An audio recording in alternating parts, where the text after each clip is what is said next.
കായംകുളം നഗരസഭയിൽ assistant executive എഞ്ചിനീയറുടെ കൃത്യവിലോപം കാരണം വാർഡുകളിലെ തെരുവുവിളക്കുകളൊന്നും പ്രവർത്തിക്കുന്നില്ല എന്ന് UDF കൗൺസിലർമാർ ആരോപിച്ചു. വിഷയമുന്നയിച്ച് ഉപരോധ സമരവും നടത്തി. കായംകുളം നഗരസഭയിൽ അസിസ്റ്റന്റ് എക്സിക്യൂട്ടീവ് എഞ്ചിനീയറുടെ കൃത്യവിലോപം കാരണം നഗരത്തിലെ വാർഡുകളിലെ തെരുവുവിളക്കുകളൊന്നും പ്രവർത്തിക്കുന്നില്ല എന്ന് UDF കൗൺസിലർമാർ ആരോപിച്ചു. അവകാശങ്ങൾ നേടാനായി 18ാം പടി കയറി വരുമ്പോൾ എവിടെ പോയി ഇവിടെ കണ്ടവരുണ്ടോ കേട്ടവരുണ്ടോ റോഡിന്റെ പണികൾ നടക്കുന്നില്ല ആരുണ്ട്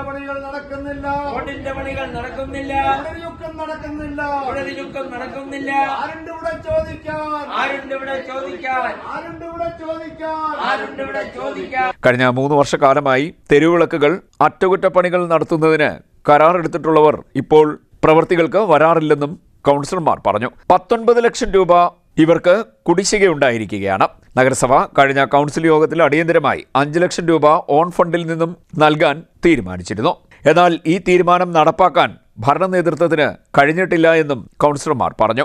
ഉപരോധത്തിന് UDF parliamentary party leader CS ഭാഷ നേതൃത്വം നൽകി. ഞാനൊന്നും അറിഞ്ഞില്ലേ രാമനാരായണ എന്ന മട്ടിൽ ഇരിക്കുന്നവരെ 31 നടിക്കുമ്പോൾ 10,000 എണ്ണി വാങ്ങിച്ച് ഈ പട്ടണത്തിലെ ജനങ്ങളുടെ ടാക്സ് ഇനത്തിൽ നമ്മൾ പിരിഞ്ഞെടുക്കുന്ന പണം, ആ പിരിഞ്ഞെടുക്കുന്ന പണം സർക്കാരിൽ ചെന്നിട്ട് സർക്കാർ ശമ്പളം കൊടുക്കുകയാണ്.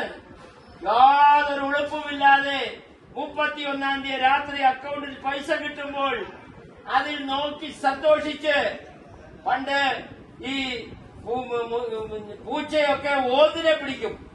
അപ്പൊ ആ ഓത് മരണവിപ്രാളം കാണിക്കുമ്പോൾ പൂച്ചയ്ക്ക് ഒരു സന്തോഷമാണ്. അതുപോലെയാണ് ഇവിടുത്തെ ഈ കൊച്ചമ്മയ്ക്കും. കാരണം വാർഡുകളിൽ ഒന്നും നടക്കണ്ടല്ലോ, ബില്ലെഴുതണ്ട, ബില്ല് കൊടുക്കണ്ട. രാവിലെ വരിക, വന്നാൽ വന്നു, പോയാൽ പോയി. സെക്രട്ടറി പറഞ്ഞാൽ കേൾക്കില്ല, ചെയർപേഴ്സൺ പറഞ്ഞാൽ കേൾക്കില്ല. കൗൺസിലർമാരോട് പോലും വളരെ മ്ലേച്ഛമായി സംസാരിക്കുന്ന അവരുടെ മാനസിക നിലയെക്കുറിച്ച് പരിശോധിക്കപ്പെടണം. അതല്ലെങ്കിൽ അതുമായി ബന്ധപ്പെട്ട് അധികാരികൾ ഗവൺമെന്റിനെ അറിയിക്കണം.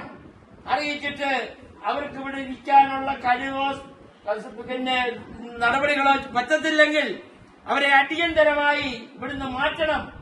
അതുമല്ലെങ്കിൽ ഈ പട്ടണത്തോട് ഈ എഞ്ചിനീയർക്ക് എന്തെങ്കിലും സ്നേഹമുണ്ടെങ്കിൽ അവർ ദൈവത്തെ ഓർത്ത് അവർ ലീവ് എടുത്ത് പുറത്തു പോകണം. അങ്ങനെ പോകുന്നില്ലെങ്കിൽ ഒരു പക്ഷേ അവരെ ഇവിടുന്ന് ബലം പ്രയോഗിച്ച് ഇറക്കി വിടേണ്ട അവസ്ഥ ഉണ്ടാകും. UDF കൗൺസിലർമാരായ AP Shah Jahan, Biju Nasrallah, PC Roy, Sumithran, Ambika R, Sheeja Rasheed, Anshad വാഹിദ് തുടങ്ങിയവർ പങ്കെടുത്തു. CDNet news, Kayamkulam.